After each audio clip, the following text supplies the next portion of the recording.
you'll be able to see those things for it.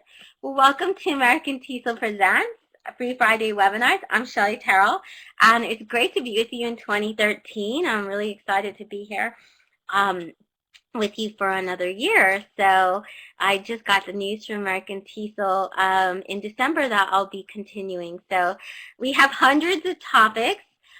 You can find everything at the bit.ly link. But the great thing about these is you get a certificate of attendance, and I'll be updating those certificates of attendance. Thank you, Lisa. And I got a, yeah, so it's been really nice. And I'll show you some great places to go create different types of diagrams and charts and graphic organizers. So that's what we're going to talk about today. Last week we talked about pair activities in mobile devices. So this one's going to focus on writing. So we may do another one on graphic organizers, but for this particular one, these are related to writing. And that's the great thing about graphic organizers is you can do so much with them. You can teach math with them. So you'll hear me talk about them actually quite a bit. I'm going to give you the link to the Pearl Trees. After you attend the webinar, you do get an official American TESOL certificate saying that that you attended, and they do accept this. We're also going to be having certificates, certifications from actual institutions. So I know some of you have taken the opportunity and you have showed it to your directors and gotten credit for it. So that's great that you can get course credit for it. So that's where you'll find the bookmarks. I just shared them in the chat box. And if you have any things that you need me to do, just let me know, like if you have any bookmarks or anything like that, and I'll definitely add them as well.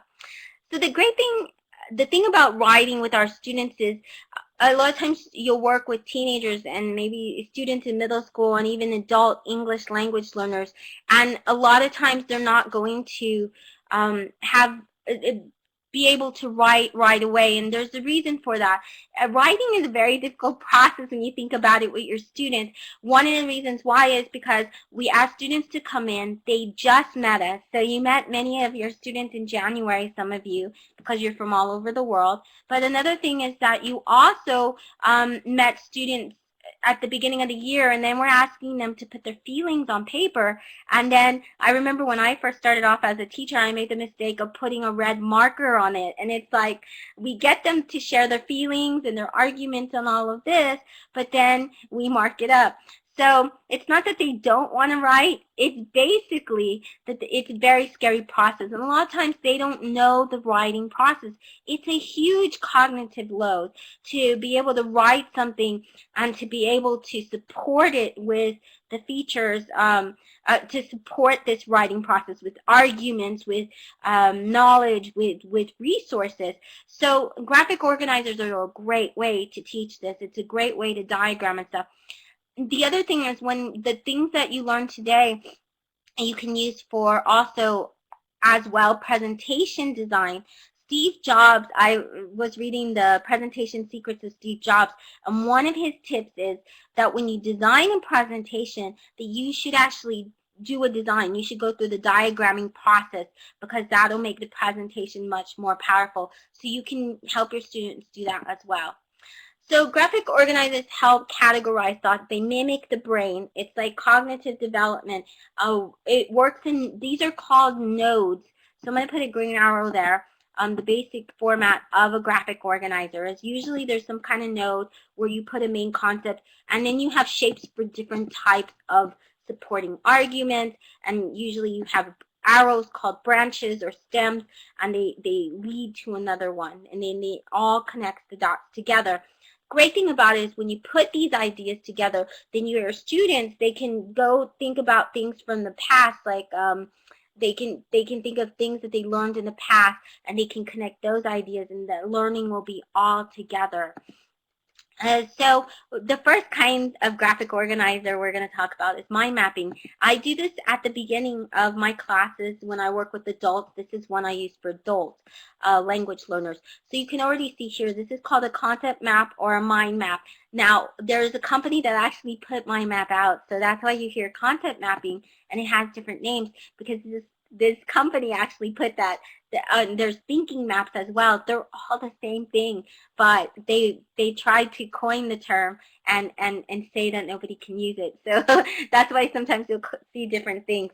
This is what it looks like. Basically, the main node is in the middle. This is the main theme, and you can do this on any subject. You can do math, science, history, English, and so you get them to start discussing the topic as a group, and it's a way of forming ideas. It's a way to get them brainstorming, categorizing things.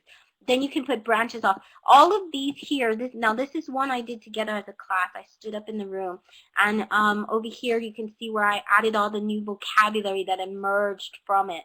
So your students, any new vocabulary that they come across, and you can write this down within the topic. All of this is what they added. We talked about ineffective bad meetings. You can see the main thing was meetings. They put 2 hours too long. Over here we had effective meeting. That was just supposed to be another conversation. Hi, nice to meet you, Chini. Thank you all for coming.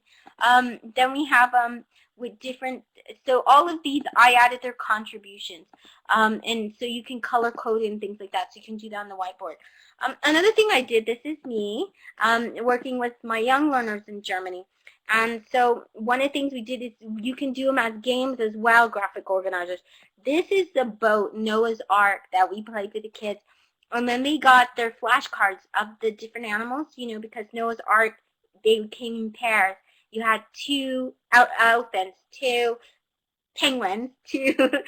And so what they did was we cut the boat into 3 sections. So the graphic organizer was a boat. So you can take the graphic organizer, you can give them poster sheets, and they can begin to do this as well on the floor. So think of areas that you can actually go and you can do graphic organizing in different ways. It's good if you break them up in small groups and they go somewhere, and then they can do it together. They can do it on the computer as well, and I'll show you a great website to do that with. So on the floor, they can do it as a game, but they can also do it. So what they did here was we put in 3 categories, and then I told them, I said, okay, so with your flashcards, you need to work in pairs, and you put together the animals you think that will not eat each other, because they're going to be on this long trip, so which animals will get along. So they had to put the animals in the different categories, and then they had to make their arguments why they thought that those animals wouldn't. Why would the crocodiles not eat the birds? They would put like crocodiles with birds. They would put like the elephants with, I don't know. And then they would make their argument. You can do this collaborative brainstorming as well. So you can have them do it in small groups in the whiteboard. You can have them do things with butcher paper. You can give them different flip charts. Or you can give them poster boards. Now, these are all ideas if you don't have a computer, or let's say you have one station with a computer. Now, let's say you do have a computer. Well, there are some great tools out there where you can create diagrams and flowcharts. They're absolutely free. So one of them I want to show you, I told you about earlier, was actually, where is that pod that I just had? Is Lucidchart. I think Brad, you might be here from Lucidchart, but I'm going to go ahead and show you the screen. So I'm going to pause my camera so you won't see my camera for a bit, and show you this great site for creating diagrams. And it's lucidchart.com, so you can even visit right now. And your students can go together and they can create these flowcharts online. You can see examples of them. Let me go ahead and get that for you. Let's see. Here we go. There you go. So you can visit as well. Let me go ahead and share the screenshot for you so that way you don't have to worry about, oh, here it is. Okay. So I'm going to pause my video. And let's bring this pod up. Okay, so here we go. And then we'll get back to the presentation in just a little bit.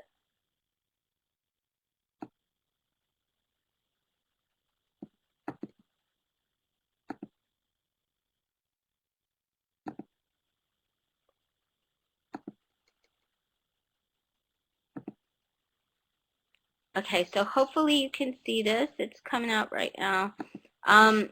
And here's what Lucidchart looks like. So you can already see that on this particular one, oops, I made it full screen. Actually, let me not make that full screen. Okay, so can you see that in the middle? Can you type in the, okay, thank you, Alexander. Okay, so lucidchart.com, it looks like this. You can kind of see what it looks like right now. But basically you have where you can have the, where's the arrow? You can actually create your own drawings. It does this automatically for you. You can drag and drop, so it's really great for that as well. You can put the size. You can add text. You can center the text. So it's a really great way. Students can actually go together with Lucidchart, and they can create a mind map together, a diagram together. So that is lucidchart.com. So that's something that you can hopefully use with your students. So I'm going to put my video back on. And then they can work on computers together in pairs, and then you can have them work on that. Now, there's other whiteboards out there. Now, these whiteboards listed right here, and these are all bookmarked in the Pearl Trees, but all of these are actually, Lucidchart is specifically for diagramming and free flow and things like that. It's specifically a program for that, and it's free, and your students can use it. These are just what are called interactive whiteboards, and you may have seen these in the past. So they don't have the smart things for that. But one of them, I like Tweedle.com a lot, and one of the reasons why is because you can put documents up, you can put images up, you can put text, you can put shapes, so you can create your own. Now, if you're just creating a diagram, then you might want to use Lucidchart because it has templates and things, so it's going to be easier for your students when they're first doing it. But Tweedle is really great if they're, let's say you're teaching an online course, or let's say that you're training teachers. I use Tweedle. You don't have to have a registration. You can add here, you add your name, the students add their names. Once you get on, you basically go to Tweedle.com. It says start a room. You click on the green button, and it gives you a link. So you don't have to register or anything. And then what you can do is you can click audio, and you can talk over whatever you're collaborating on. You can add Word documents, you can add images, you can add links, you can add a website, and you can circle, and you can do all kinds of things with it. Poplet.com is another really great thing. App. The great thing about Poplet is it's on your browser, so you can access it on the web. You can have more than one student collaborate on a mind map. They can add pictures and they can add links.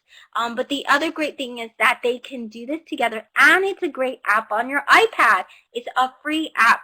So when you're I've done this on the iPad. Now, Lucidchart is working on an iPad mock-up right now. So there'll be a new mind mapping service on the iPad as well. Now, iOS devices have different mind mapping ones, but I think Poplet is so user-friendly and so easy. I haven't seen another app that really is great for that. There's also Mind Blowing, but it's more like a visual mind map instead of with words. Now, on your browser, another free website that I like a lot is mind42.com. You can embed your mind maps, and then you can add links. These are actual screenshots I took of tweets because I do a blog post related to different resources. I like to take people's tweets. It's called Tweets of the Week.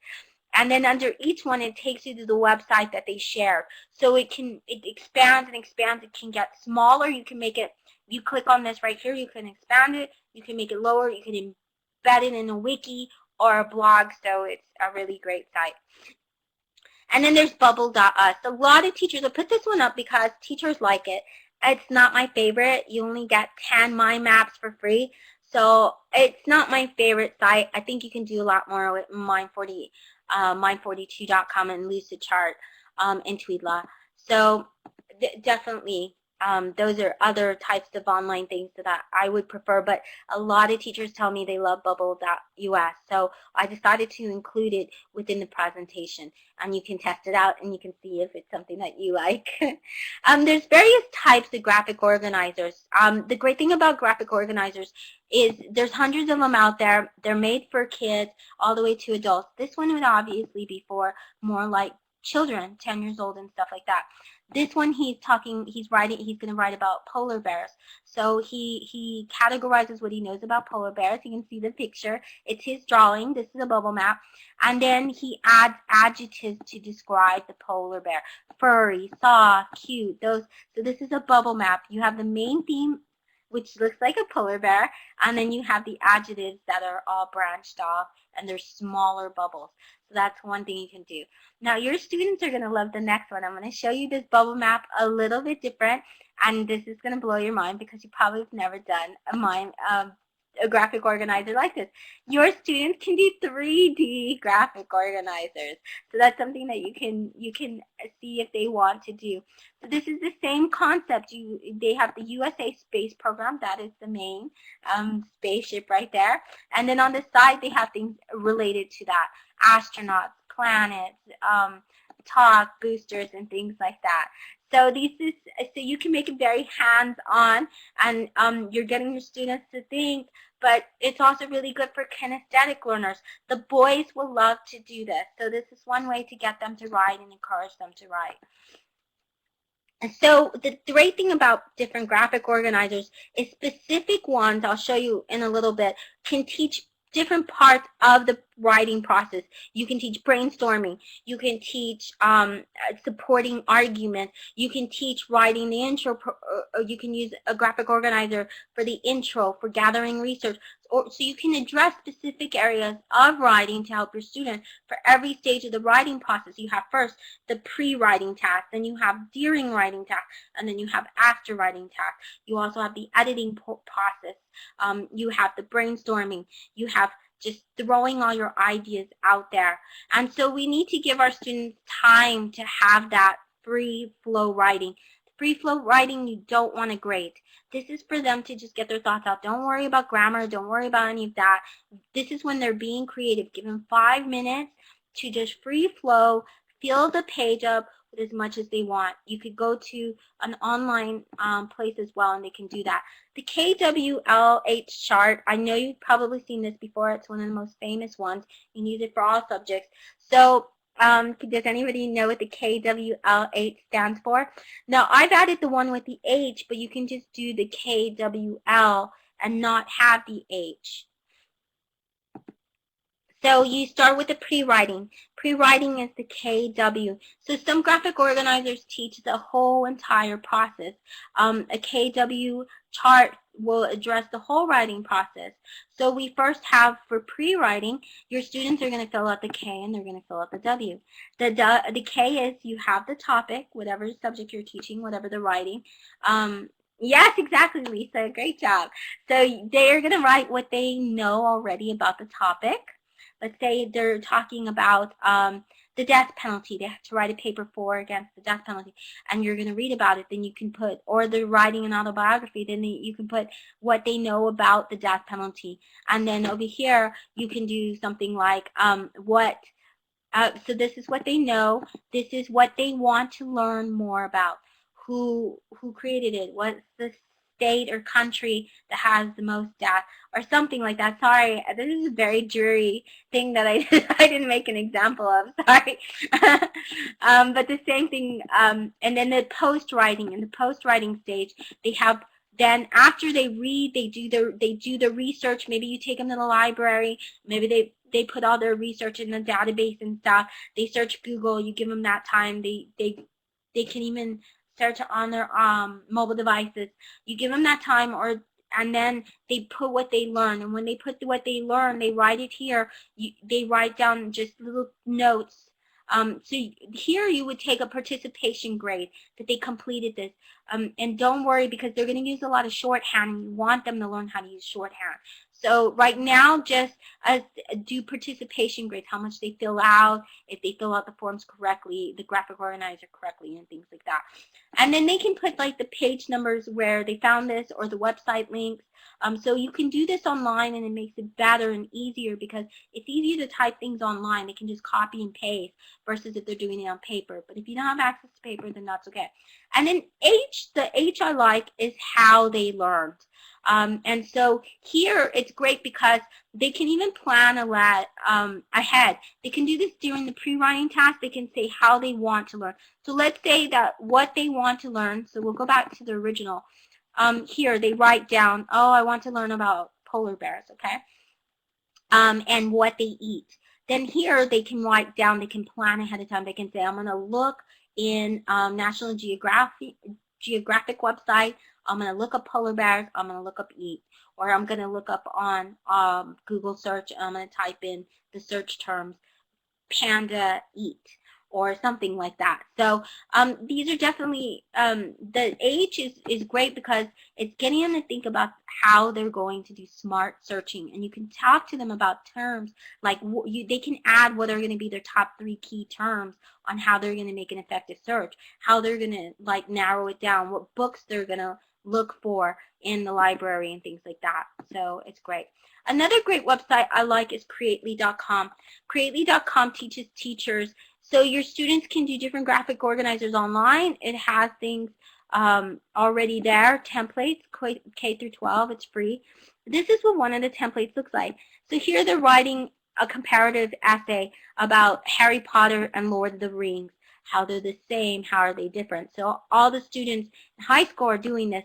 You see how they can add pictures, Creative Commons pictures, they can add links if they wanted to. All of this is on the computer. The great thing about creately.com is it gives you templates already. So it teaches you how to teach with different graphic organizers. Here's an example. I'll show you a few examples they have. They have a fishbone diagram.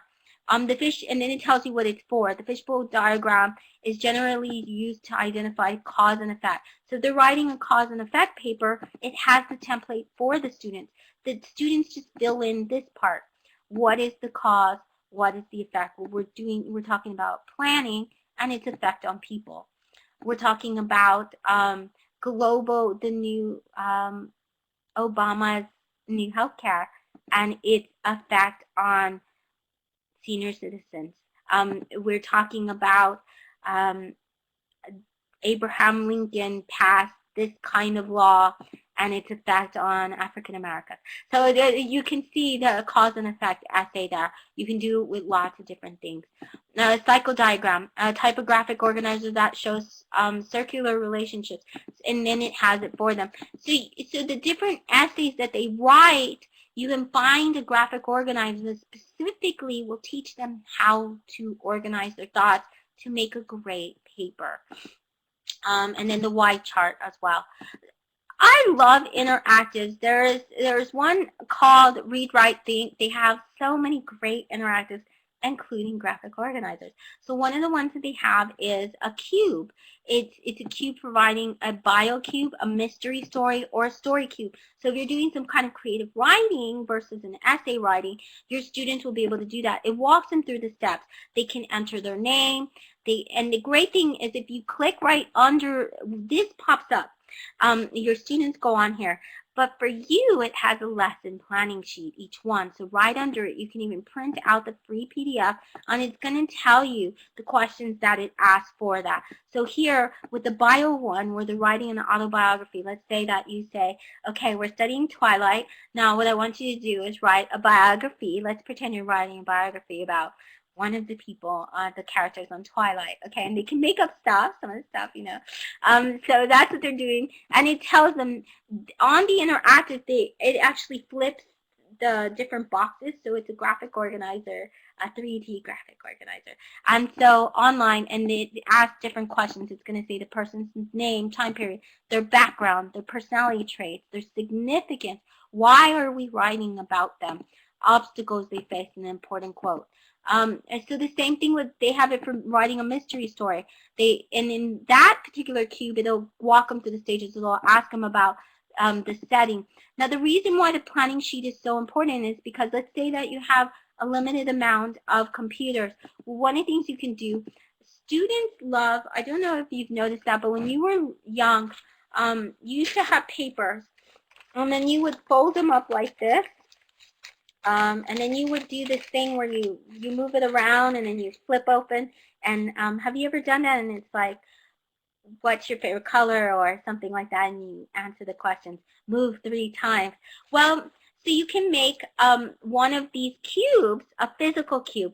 And in the Pearl Trees, I have added a link on how to make one of these cubes by hand, an origami cube. And they can write the questions there. And then it becomes something that they can play with. Let's say you're doing creative writing. They roll it and it says, what is the setting? So you have a bunch of, you have a graphic organizer in a way because it's doing their thoughts and it's categorizing for them. But then you can, yes, exactly, Elisa, yes, to pick who I was going to marry when you were 10. But this one says things like the setting. What's the setting? What is the significance? What is an important quote they said? And they can play this as a game as well. And your adult students, I mean your teenagers will love doing this, and so will your middle school students because they love playing those paper games. So you can make it very hands-on. Teachnology.com, it has literally thousands of different graphic organizers. This particular graphic organizer is a raindrop map.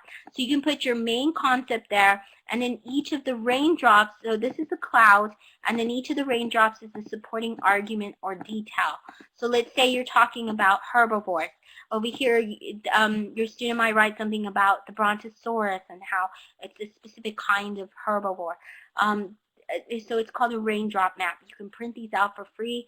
They do have some golden things, or you can just have them. You can walk in the classroom. You can say, get out a sheet of paper, show them how to do this raindrop map. It's so easy. Any teacher, even one that is not a great drawer like me, can go and show this on an interactive whiteboard or just on a whiteboard and write a big cloud and say, write this cloud on your paper, and then we're going to have little raindrops. But it makes it more fun. They're studying, they're learning, they're organizing their thoughts, but it's a better way for them to do it. So then they can do something like this. Now these are premium things that you pay for on Teachnology. Not all the things are free, but and maybe this is cheating a little bit. As a teacher, I'll sometimes take these ideas and I'll just have the students do it themselves. So it's a great kind of way for me to learn about how to teach the writing process. I have a lot of fun and I think, hey, that's a really cool idea. They're writing, we recently passed Christmas and, they were writing holiday stories. Maybe they didn't write about a snowman. In fact, I can guarantee they didn't write one about a snowman. Maybe, we had Halloween, they wrote about pumpkins. So maybe they draw, I'll say draw. And the students love to draw. They can do a stick figure or something like that. And then under each one, under the character, it's asking a question. Where is he going? When did this happen? When is he going? Who is he or who is she? And they can answer those questions. This is a type of storyboarding in a way. So even if you're creating, let's say you're doing multimedia writing, which is something that I do with my students. So not only do they write, but they do a presentation with it. And they're writing, these graphic organizers they have to turn this into me along with their video. So let's say they're creating a video, multimedia video presentation. Maybe they're doing it on Boobox or something, Glogster or something. So before we use the graphic organizer to organize the writing, especially if you're in one of those class situations where you're going to visit a computer lab. And that's the situation I have been. I've never been in a one-to-one class. I've either done bring your own device where they bring their own laptops and their own computers and stuff like that. Or I've done something where they go and they write their own, we have a cart of different things and I bring my own devices. So it's good for me. I like to mix it up. Have paper where they do the graphic organizing in pairs and stuff. And then when they get to the computer, they have it all organized. They already did this part. Or if they're working in small groups, and this is the discussion planning stage. So here it's very simple. I've done this with students as young as 6 years old in Turkey. And so what they do is they draw what they're going to add on the video. This is going to be a video digital storytelling project. And so they're doing the storyboard. They're writing the diagram on each frame, and it keeps going and going. This is from dogtracks.edublogs.org, and so you can find them on there, and you can print them out. They're PDFs. And then here they're writing. Now, if they're small kids, they may not be able to do the narration, but when they're in high school, middle school, that's what they do. They write down the narration. So you can check that let's say you tell them, sometimes I give them a checklist and I say, well, I want you to include these many of the vocabulary words we're studying, or it needs to include 2 characters or 3. There needs to be a moral story. So I can check that within there, but it's more like a completion to make sure that they have those different elements. This is another one that he has. He has like a whole bunch. So you don't have to necessarily have all of these, but it works on each part of the story. So you have the frame. Here you would talk about the elements of the story. What is the setting? Once again, if they're really young kids, you can have them draw it. And then when they're drawing and I walk around, I facilitate and ask questions. For my 6-year-olds, 5-year-olds, I would say, oh, that's a great character. What kind of character? Who is he? Who is she?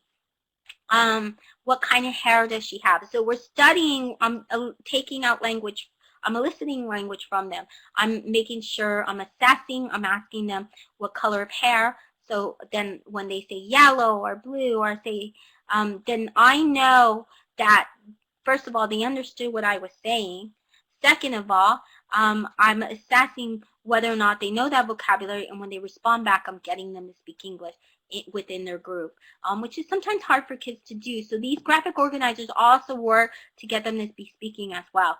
What is the problem facing your character? So in this one, this would be the moral or something. Let's say you're writing a story like an Aesop's Fables. Here's where they talk about their characters. What are their names? What do they look like? What are some characters? Once again, if they're really young kids or they're beginning with their English level, then you can have them draw it out. Here's another storyboarding template where they put the scene. This is really great for film. If you're doing claymation, if you're making like where it's a stop motion film, which I love to do with students as well, then it's a way to add more vocabulary to it, because a lot of times these stop motion films are silent films. So you can add the scene, and once again, if their level is low, they don't have to write the description. If they're older, have them write the description. They can do drawings as well, but have them make sure that they're doing the writing, so that way they're writing out the vocabulary and things like that. The voiceover text, what are they going to say after? What is the character going to say? And then music, it's a great way to teach Creative Commons. Let's say you're doing an Animoto Animoto already has Creative Commons music, so they can write what type of music they want to have in the background. So this is really, really fantastic, and it goes scene by scene by scene. So you fill out this information. Notes might be the direction. Oh, well, we're going to have them playing ball in the scene. We're going to have 2 of the clay figurines play ball back and forth. Over here, scene 2, that's going to be where they accidentally hit somebody across the street, or break a window or something like that, and it continues and continues. So, and digitalis.us will also give you